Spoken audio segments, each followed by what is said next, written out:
हरे कृष्णा। अध्याय 7 श्लोक नंबर 2।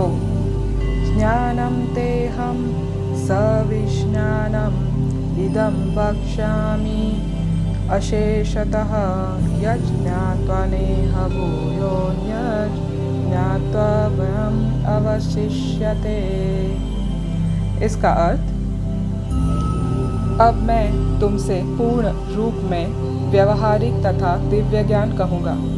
इसे जान लेने पर तुम्हें जानने के लिए और कुछ भी शेष नहीं रहेगा। इसका तात्पर्य, पूर्ण ज्ञान में प्रत्यक्ष जगत, इसके पीछे काम करने वाला आत्मा तथा इन दोनों के उद्गम सम्मिलित हैं। यह दिव्य ज्ञान है। भगवान उपर्युक्त ज्ञान पद्धति बताना चाहते हैं क्योंकि अर्जुन उनका विश्वस्त भक्त तथा मित्र है। चतुर्थ अध्याय के प्रारंभ में इसकी व्याख्या भगवान कृष्ण ने की और उसी की पुष्टि यहाँ पर हो रही है। भगवत भक्त द्वारा पूर्ण ज्ञान का लाभ भगवान से प्रारंभ होने वाली गुरु परंपरा से ही किया जा सकता है। अतः मनुष्य को इतना बुद्धिमान तो होना ही चाहिए कि वह समस्त ज्ञान के उद्गम को जान सके, जो समस्त कारणों का कारण है और समस्त योगों में ध्यान का एकमात्र लक्ष्य है। जब समस्त कारणों के कारण का पता चल जाता है तो सभी ज्ञेय वस्तुएं ज्ञात हो जाती है और कुछ भी अज्ञेय नहीं रह जाता। वेदों का मंडूक उपनिषद 1.3 कहना है, कस्मिन् योगो विजयते सर्वम इदं विज्ञातं भवति। हरे कृष्णा। तो ये था श्रीला प्रभुपाद जी द्वारा दिया हुआ तात्पर्य। तो अब इस श्लोक में भगवान हमको पूर्ण ज्ञान देने की बात कह रहे हैं। पूर्ण ज्ञान का मतलब है व्यवहारिक तथा दिव्य ज्ञान। व्यवहारिक तथा दिव्य ज्ञान, इसको जानने के बाद फिर कुछ जानने की जरूरत नहीं है और शेष रहेगा भी नहीं, ऐसे भगवान कहते हैं। तो तात्पर्य में श्रीला प्रभुपाद जो बता रहे हैं हमको, इसका कहने का मतलब क्या है भगवान का। इसका मतलब ये है, पूर्ण ज्ञान का मतलब प्रत्यक्ष जगत और दूसरा करने वाला, इसके पीछे काम करने वाला आत्मा, इन दोनों का जो उद्गम ये है, सम्मिलित है इसमें, वो जानना ज़रूरी है। प्रत्यक्ष जगत का मतलब जड़ वस्तु, मैटर, और आत्मा मतलब चिन्मय, स्पिरिचुअल। तो जड़ और चिन्मय मतलब भौतिक और आध्यात्मिक दोनों भी जो है उसका उद्गम स्थल वो जान लेंगे तो वही है दिव्य ज्ञान, जो कि हम लोग 4th चैप्टर में पढ़ चुके हैं। भगवान ने हमको बताया है। अब इसमें भगवान उसकी पुष्टि करेंगे और व्याख्या रूप में बताएंगे। तो ये जो ज्ञान है, प्रारंभ होने वाली जो है, ये गुरु परंपरा से ही किया जा सकता है। ऐसे वैसे किसी निठल्ले या फिर ऐसी जो बोलेगा बस सब कुछ भगवान है, आप जो भी कीजिए अपने मन मर्जी से, सब ठीक है, सब चलता है, कोई भेदभाव नहीं है, ये नहीं हम भी भगवान आप भी भगवान, सब भगवान है, ऐसी परंपरा नहीं, अपना ही मन घड़त परंपरा नहीं। जो भगवान ने रची हुई परंपरा है, 4 जो प्रामाणिक परंपरा है, जो हम पहले बात कर चुके हैं इस पे, ब्रह्मा जी से और लक्ष्मी जी से, रुद्र भगवान से और सनत कुमारों से जो परंपरा आती है, उन्हीं से हमको ये शिक्षा ग्रहण करना है, या उन्हीं के जो प्रतिनिधि होते हैं उसी प्रामाणिक परंपरा से आए हो, उन्हीं से ये ज्ञान प्राप्त करना है।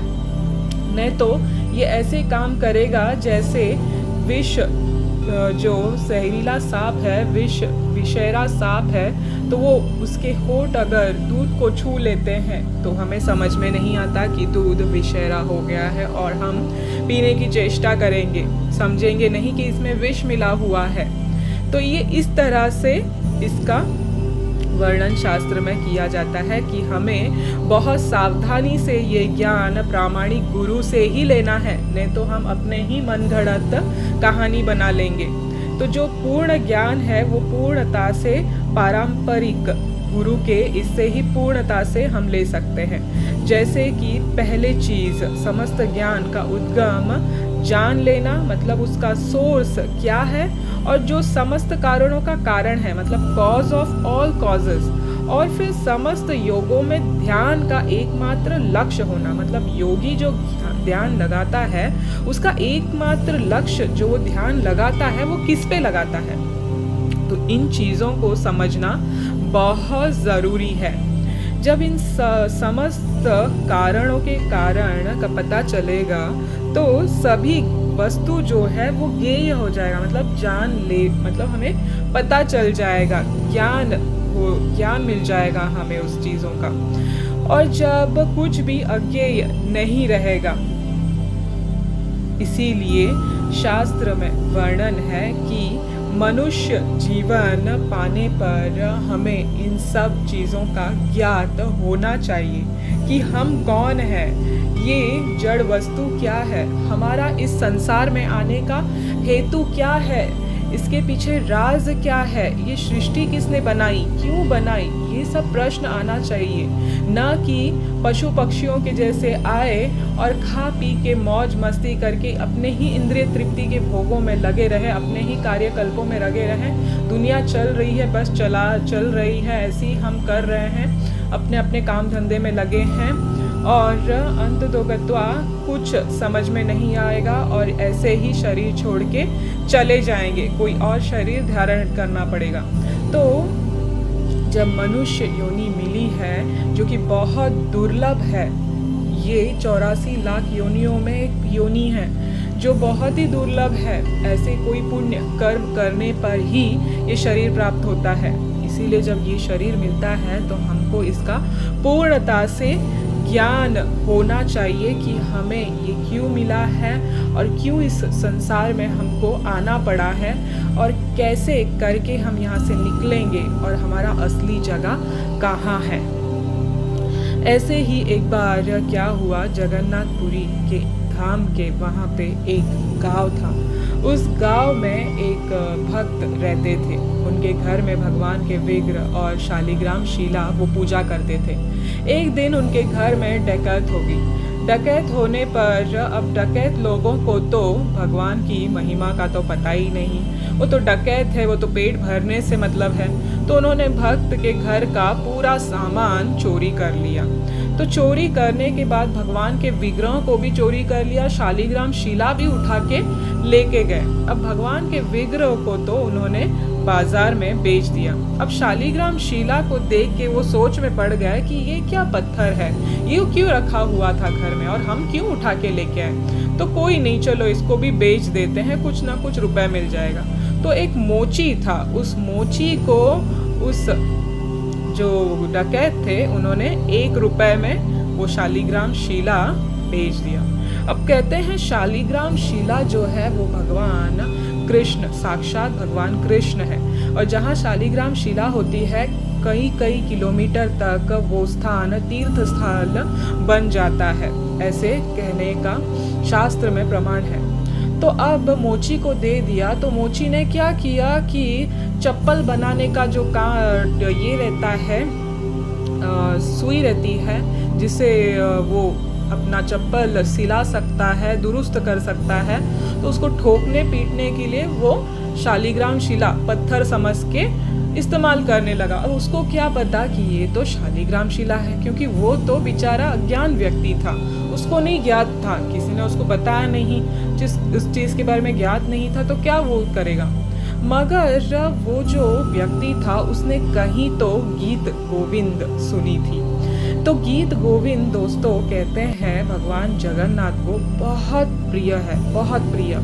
जब भगवान रात को सोते हैं तो भक्त उनको गीत गोविंद बोल के सुलाते हैं। कुछ भक्त तो रोज भगवान को जब नैवेद्य चढ़ाते हैं तो गीत गोविंद बोलकर उन्हें नैवेद्य चढ़ाते हैं, और कहते हैं जहाँ पे गीत गोविंद गाया जाता है भगवान वहाँ पीछे पीछे उनके चले आते हैं, इतना प्रिय है उनको गीत गोविंद। जगन्नाथपुरी में भगवान जगन्नाथ के जो सोने का जो कपड़ा है, उस सोने के कपड़े पे कहते हैं गीत गोविंद खुदवाया हुआ है और वो भगवान को पहनाया जाता है। इतना प्रिय है भगवान को गीत गोविंद का वो कपड़ा। तो ऐसे ही वो जो ये था मोची था, उसको बस एक ही लाइन आती थी गीत गोविंद की। तो वो जब ठोक पीट के काम करता था तो वो गीत गोविंद बोलते रहता था। हर पल काम करते वक्त, हर समय वो गीत गोविंद बोलता था। तो अब भगवान को बहुत मज़ा आने लगा, क्योंकि शालिग्राम में तो खुद भगवान बसते हैं। तो भगवान आनंद से सुनते थे उसका गाना, जबकि वो कार्य कुछ भी कर रहा हो, मगर वो भगवान का मनोरंजन कर रहा था, सेवा कर रहा था, अज्ञात सुकृति हो रही थी उसके हाथों। तो वहाँ से एक दिन क्या हुआ, मोची की दुकान के सामने से एक बहुत विद्वान ब्राह्मण जा रहे थे। तो उन्होंने देखा कि ये तो क्या कर रहा है, ये तो चमकीला एकदम मस्त एक पत्थर से ठोक पीट रहा है, अरे ये तो शालिग्राम शिला है। तो वो जो ब्राह्मण थे वो तुरंत उस मोची के पास आए और चिल्लाने लगे, अरे बेवकूफ़, अरे ये बेवकूफ़ इंसान, ये क्या कर रहे हो, ये तो शालिग्राम शिला है, ये तो भगवान है स्वयं, इसको तुम इससे काम कर रहे हो, तुमको कुछ अक्ल है कि नहीं। तो वो मोची तो सर खुजाने लगा, बोला कि विद्वान ब्राह्मण जी, मैं तो सच में, मुझे तो कुछ पता नहीं था ये भगवान की शिला है, शालिग्राम शिला है, मुझे तो किसी ने 1 रुपया में बेच दिया, तो मैंने तो खरीद ली, अभी मैं क्या कर सकता हूँ। तो ब्राह्मण जी ने कहा, ये तुम्हारे यहाँ रहने की लायक नहीं है, इनका तो अभिषेक पूजा होता है रोज शालिग्राम शिला का, ये तुम्हारे क्या काम, मुझे दे दो, यहाँ पे क्यों झोपड़े में रखा हुआ है आपने, मेरे पास दो, मैं रोज इनकी पूजा अर्चना करूँगा। तो उसको थोड़े से पैसे दे दिए और ब्राह्मण देवता वहाँ से भगवान को लेके चल दिए शालिग्राम शिला को। अब शालिग्राम शिला को लेके गए घर पे और रोज़ उसको साफ सुथरा नहला के, अभिषेक करके, उस पर पुष्पांजलि करके, अच्छे से उसको साज श्रृंगार कर कर रोज़ उसको धूप बत्ती से, अगरबत्ती से, जो कुछ भी है उसकी पूजा अर्चना करके भगवान को खुश करने की कोशिश करते रहे। रोज़ उनकी आरती पूजा होती और जो रोज़ उनको नैवेद्य चढ़ाया जाता। ऐसे ब्राह्मण देवता बहुत खुश थे कि भगवान शालिग्राम के रूप में मेरे घर पे आए हैं। अब ऐसे ही एक दिन निकल गया, दूसरा दिन निकल गया, तीसरे दिन निकल गया, चौथा दिन भी निकल गया। अब क्या हो गया कि भगवान बोर होने लगे। 5वें दिन रात को भगवान ब्राह्मण देव के, विद्वान ब्राह्मण के सपने में आए और बोले, तुमको क्या ज़रूरत थी मुझे उस मोची की दुकान से लाने की, मुझे वापस लेके जाओ और उस मोची के दुकान पे रख दो, मुझे वहाँ बहुत आनंद मिल रहा था। तो ब्राह्मण बोले, अरे वाह भगवान, वहाँ पे तो कोई नैवेद्य नहीं चढ़ रहा था, ना कोई आपकी साज श्रृंगार हो रही थी, ना आपका कोई कंफर्टेबल उपचार हो रहा था। मैं आपको इतने लाड़ प्यार से और इतने इससे ऑप्युलेंटली आपको सर्व कर रहा हूँ, सेवा कर रहा हूँ, ये आपको पसंद नहीं आ रहा है, आप उस गरीब मोची के घर में जाना चाहते हो जहाँ पे कुछ भी नहीं है। भगवान बोले, हाँ मैं उधर जाना चाहता हूँ। क्यों? क्योंकि वो गीत गोविंद बोल रहा था और इतने मधुर स्वर में बोल रहा था कि मुझे बहुत आनंद मिल रहा था। और तुम्हारे यहाँ पे क्या, सिर्फ पूजा अर्चना करो, अगरबत्ती दिखाओ, धूप दिखाओ, बस यही और कुछ नहीं। नहीं, मुझे यहाँ नहीं रहना है, मुझे तो उस मोची के पास ही लेके जाओ जो गीत गोविंद बोल रहा है। अब ब्राह्मण क्या बोले भगवान की इच्छा के सामने? भगवान तो वही जहाँ पे भक्त उनका सेवा करे सच्चे मन से। तो वापस जाके मोची के पास दिए तो मोची उसको सम्मान पूर्वक भगवान को रखे और रोज उनको गीत गोविंद सुनाने लगे। तो कहने का तात्पर्य ये है कथा से कि भगवान उसी जगह रहते हैं, उसी स्थान पर रहते हैं जहाँ पे भगवान को सच्चे मन से, निष्ठा से भक्त बुलाते हैं और उनकी सेवा करते हैं, निष्काम भक्ति करते हैं। मन में उनकी कोई भौतिक इच्छा नहीं रहती, केवल और केवल मात्र भगवान को सेवा करने की ही इच्छा रहती है। तो इस तरह से हमें भी भगवान की भक्ति करनी चाहिए ताकि हम इन जड़ वस्तुओं से अनासक्त हो जाए और भगवान की प्रेमामयी भक्ति में आसक्त हो जाए, जो कि सच्ची खुशी है। और ये जब हम करते हैं तो सच में आत्मा हमारी तृप्त हो जाती है, क्योंकि अंतरात्मा में तो भगवान परमात्मा रूप में परब्रह्म कृष्ण सबके हृदय में बसे हुए हैं। तो वो जान जाते हैं कौन उनकी सच्ची सेवा कर रहा है, और या कोई कर भी रहा है तो वो भी भगवान स्वीकार कर लेते हैं। इतने दयालु है, इतने भक्तवत्सल है। इसीलिए हर क्षण हर पल हरे कृष्ण महामंत्र का जप होते रहना चाहिए, क्योंकि ये सबसे अधिक प्रिय मंत्र है भगवान का। और कहाँ पे भी क्या कहा गया है, ये हर शास्त्र में, हर इसमें प्रमाणित है गुरुजनों से, आचार्य गणों से, कि महामंत्र से बढ़कर प्रेममय ध्वनि भगवान को और कोई भी चीज़ नहीं लगती। सेवाओं में सेवा भगवान का हरिनाम जप करना ही भगवान को अतिशय प्रिय है। इसीलिए भक्तगण हमेशा हर जगह हरिनाम का कीर्तन करते रहते हैं, भजन करते रहते हैं और जप करते रहते हैं और श्रवण भी करते रहते हैं। इसीलिए हमें भी अपनी मालाएं उठाकर जप करना शुरू कर देना चाहिए। हरे कृष्ण कृष्ण कृष्ण हरे हरे, हरे राम राम राम हरे हरे। श्री कृष्ण भगवान की जय। श्रीला प्रभुपाद की जय।